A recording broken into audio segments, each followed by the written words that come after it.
Doing some Chapter 9 examples, two-dimensional conservation momentum. So here's an old test question. A large mass fragments into three smaller masses, M1, M2, and M3. All masses move in a plane, the XY plane given here in the picture. After the explosion, the masses are given the three velocities above, V2, V1, and V3, and then the direction is given in the picture. I want to know is what was the x component of the velocity of the original object before it fragmented. And of course, fragmenting is just a funny word for saying exploding. I really suggest you give this a try, pause right now, and then hopefully that'll make more sense when we talk about it. All right, so hopefully you got this answer here, D. Let's look at this. So here's my picture. And so this is the initial case over here, and this is the final case over here. So initially this object is spinning around with some velocity. Okay, so here's the velocity initial for this guy. And it's got x and y component, and afterwards it breaks off into three pieces. We want to find the x component of the velocity. So I'm concerned primarily then in this one with the x direction. And so we'll say P final equals P initial. So why can I say that? Well, this is an explosion. And basically, even if there are outside forces in an explosion, the forces of the explosion are very big, and so any other force can be neglected as long as you're looking at just right before the explosion and just right after the explosion. So final equals momentum initial. So the final case, so we got our three pieces. This is block 1, block 2, block 3. So finally, I've got M1, and then I'll call it M1 final. So it's M1 final velocity. That's in the x direction. For object 2, hopefully it makes sense to you that there is no x component. And so I just put a 0 right away. Okay, M2 is moving completely in the y direction, so it has no x component at all. And then M3, what's nice about M3 is that the M3 final velocity is completely in the x direction. So I'm going to worry about x's or y's or anything. So these are the three pieces and their x momentums afterwards. Now, initially, you had the total, so I'll call it m total times vx. So it would be, or I guess technically I should say vi sub x, just to be consistent with Knight's notation. So let's just figure that out. So I'll call this v initial, and that would be in the x direction. That's what we're actually looking for in this problem. And so if you look at this here with the algebra, okay, if I swing this around, it'll be vi x, and basically it's just going to be the sum of these two pieces, v1 times v1 final in the x direction plus m3 v3 final, like this, divided by the total mass. And so if I plug some numbers in, M1 from over here is 2 kilograms. So it's 2 kilograms. The velocity V1F, I believe, is 2 meters per second. And over here, if I want to break it into its x and y components, it's got an angle of 45. And so this would be times cosine of 45. And then if we add in the M3 pieces, the mass M3 is a half. So it's 1/2 kilograms. And then the velocity is all that 3 meters per second. And if I take that, divide by the total mass, which is what? It's 4 plus 2 plus 0.5, so 6.5 kilograms. And if I plug that into my calculator, I come up with hopefully the answer that we got before. Yeah, positive 0.67, which is what we had. And so then I get that vi in the x equals positive 0.67 meters per second. All right, let's move on to another one. Here's another old test question. Two dry ice pucks slide on a horizontal frictionless surface. Puck A, which is 2 kilograms, moves at speed 7 in the positive x direction, and puck B, which is 1 kilogram, moves at speed 8 meters per second in the negative y direction as shown in the figure. The pucks collide near the star in the figure. After the collision, puck B is moving in the positive x direction, while puck A is moving in a direction that makes 45 degrees with the positive x-axis as illustrated in the picture. We want to know is what is the speed of puck A after the collision. So again, pause it here, give this one a try, and then we'll talk about it.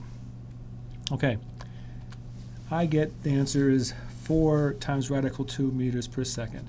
So let's look at this. So here's our picture. So basically you got these two guys are colliding, and then this is the two situations after the collision. Here's my x and y axis, and again in this problem they're very technical. We're very technical. We say that it's a frictionless ice surface, and so there are no external forces. The only forces are A and B hitting on each other, which are internal forces, and so momentum is very clearly conserved in this case. Now I want to find the velocity of puck A. And so I'm going to start with looking at the y direction information. So my y direction equation will look something like this. And so again, this is by saying momentum final equals momentum initial in the y direction. And so here I've got the puck A times velocity A final in the y direction, puck B's mass times its final velocity in the y direction, puck A's mass times its velocity initially in the y direction, and puck B's mass times its velocity initial in the y direction. Now, a lot of times, or sometimes, these things will work out to be 0. So in this case, which ones are 0? So think about that for a second. Are any of these y direction things 0?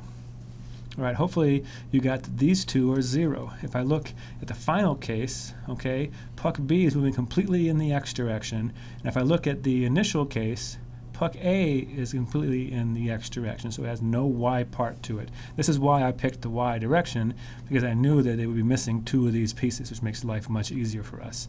And so our equation is this right here. Basically, the momentum of puck B initially in the y direction, which is all in the y direction, has to equal the y momentum of puck A afterwards. And so if I solve this for the velocity A final in the y direction, I get this here. And now let's look at what I have here. So I got mass B and mass 1. Well, that's just 2 kilograms over 1 kilogram. And then the velocity BI in the y direction, well, that's basically negative 8 meters per second. Okay, we're given that. That's the velocity of puck B initially. So negative 8 meters per second. Be real careful. We've got to include those negative signs. And so when I plug this in, let's see, actually I made a goof here. Let me just erase this. Hopefully they didn't throw you off too much. In this case here, I had the masses backwards. So puck B has a mass of 1 kilogram and puck A has a mass of 2 kilograms. And so when I do this, I get a velocity of negative 4 meters per second. And so if I look at my little puck A here, and make a triangle about its velocities, this one is negative 4 meters per second, that length there. And so one thing about a 45-degree triangle is that the two sides have to be the same. So if the length of this guy is 4 meters per second and the length of that guy is 4 meters per second, it has to be. And so I know that. And so actually right now this problem is done. And so if I do the hypotenuse, I'll get 4 times radical 2 meters per second. So give that a try if that doesn't make sense to you. But basically what I'm saying there is when you do 4 squared plus 4 squared, the square root of that, you'll get 4 radical 2. So that's that part of the problem. We can keep going just to show you how this stuff hopefully makes a little bit more sense. So if we look at my x direction information, so here's the equation in the x direction. It's identical except that here I have x's instead of y's. Everything is the same. Now think about this for a second. Which one, if any, of these is going to be 0? All right, hopefully you got this one. Puck B has no x part initially, and so we can get rid of that completely. And so the equation will only have these 3 terms here. And now in this equation, okay, I know the initial velocity. The initial velocity is 7 meters per second, VAI in the x direction. And now I know, okay, that puck A, I know this from the last slide, that VAF in the y direction has to be positive 4 meters per second. So I know more information now. And so I can solve for the puck B's velocity in the x direction, and I get something kind of looking like this right here. And if I plug this in to my equation, so now this is 2 kilograms over 1 kilogram. And then VAIX, what is that? Well, VAIX is 7 meters per second. And then negative VAFX, VAFX, let's see, I should have said this is x here, pardon me, is 4 meters per second. And so if I do this, this will be 3 times 2 divided by 1. I get 6 meters per second.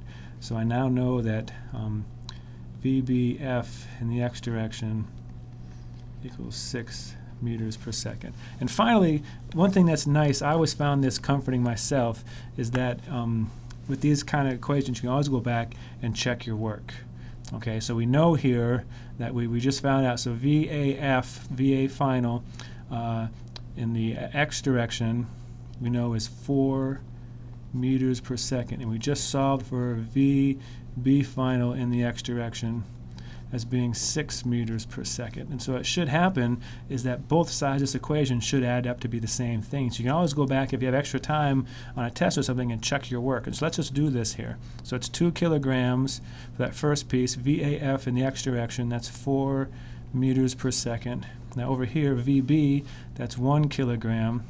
VBFX is our new one, is 6 meters per second. So I got 2 times 4 is 8 plus 6. That should be 14 kilogram meters per second. So 14 units of, again, it's 8 plus 6 of momentum. And over here on the other side, I've got 2 kilograms.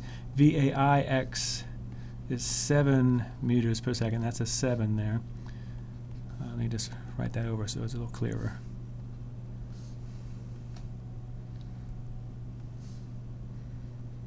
(7 meters per second) plus mb, which is 1 kilogram, plus the initial velocity of b in the x direction, which we know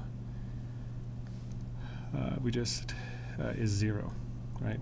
Because this guy is not moving in the x direction. So 2 times 7 is 14 units kilogram meters per second. So check, this does actually work out.